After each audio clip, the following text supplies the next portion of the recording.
Wonders of Grace. Watson Prime had lived an outwardly moral life, but had for several years neglected the means of grace. Had constantly kept open his shop on the Sabbath, as did many others in his neighborhood. At length they agreed amongst themselves to close their shops on the Sabbath. On the first Sabbath went to hear our pastor, this is now 3 years since, at Exeter Hall. In that place the Lord awakened him under the sermon from "The wicked shall be turned into hell." The burden of sin was heavy upon him for some days. On the following Thursday evening, Mr. Spurgeon at New Park Street, he heard Mr. Spurgeon at New Park Street. He was preaching an encouraging sermon to young believers. Under it he found peace. Has few doubts, but has many sweet seasons of communion with Jesus Christ. These are indeed his happiest moments. Is looking wholly to Christ for grace, strength, and perseverance. Desires to be baptized in obedience to the Savior.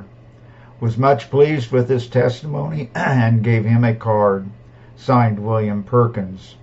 Then he adds, this friend would have come forward earlier, but has been waiting, hoping to induce his wife to come with him, believing her to be truly converted to God.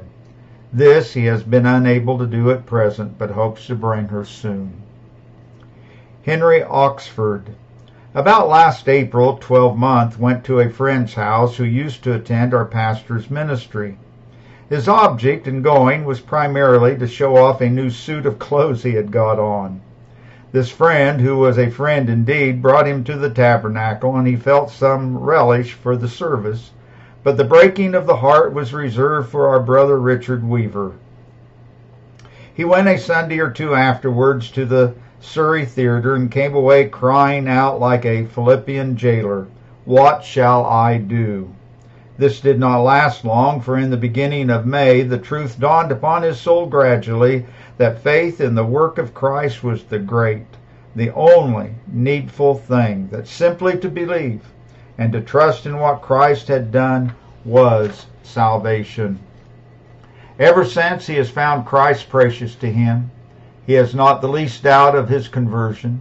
He enjoys prayer and the reading of the Word and the service of God, whereas once he lived far away, reading novels on the Lord's Day and seeking all sorts of worldly pleasures.